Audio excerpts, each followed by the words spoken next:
Welcome back to Squawk on the Street, and I'd like to welcome my special guest from the great state of North Carolina, Governor Pat McCrory. Thank you for taking the time today, Governor.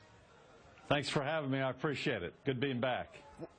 We have a lot of areas to go to. Let's start out with the best. I do believe you have a pen in your vest pocket right now that you put to unique use within the last several hours. Maybe you could share that with the listeners and viewers on CNBC.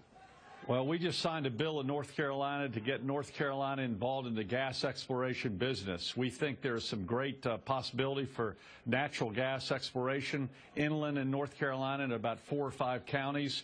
And we've been sitting on the sidelines for a long time while we're having to ship in gas from other states. And we believe to help jobs, to help our country's energy independence, we need to get in the natural gas business. And we began that process today, and we hope to start doing some test wells, possibly on some state property, to see exactly what type of natural gas reserves we have, see whether it's wet gas or dry gas, and create some more jobs in North Carolina as part of the Carolina comeback.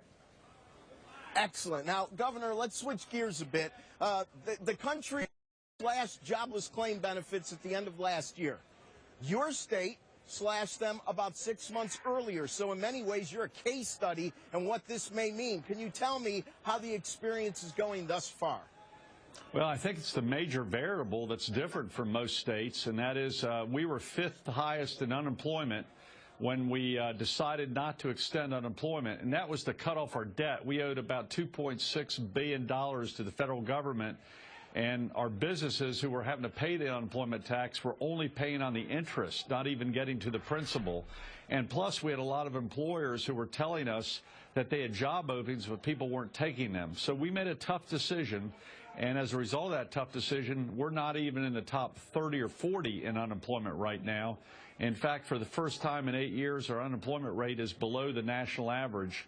And people are taking jobs and getting in the job market and off the government rolls, which is exactly what we wanted. And it's part of the Carolina comeback and part of the strengthening of our economy.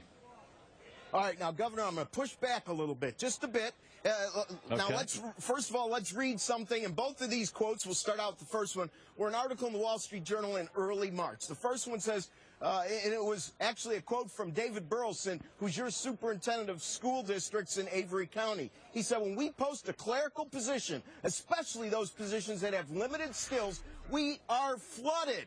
Okay, so on one hand, there is definitely a lot of people out there that need to find work. What this tells me is that there may be a skills gap. Can you expand on that? Well, I actually think our country and our state, along with many other states, have had a disconnect between education and commerce, where we have job openings, but education is not teaching the skills that we need for those job openings that we currently have, especially in engineering, especially technicians, mechanical, electrical, even plumbers and HVAC. These are the types of people that employers need right now, but we weren't rewarding our community colleges and our universities for training those types of individuals, which are usually more expensive courses with less graduates, but there's a 100% employment rate with those graduates. So we've changed the whole formula on how we reward educators with taking courses in classes where there's actually openings for jobs. And that means students won't have debt when they graduate as much because they'll get a job and be able to pay off that debt.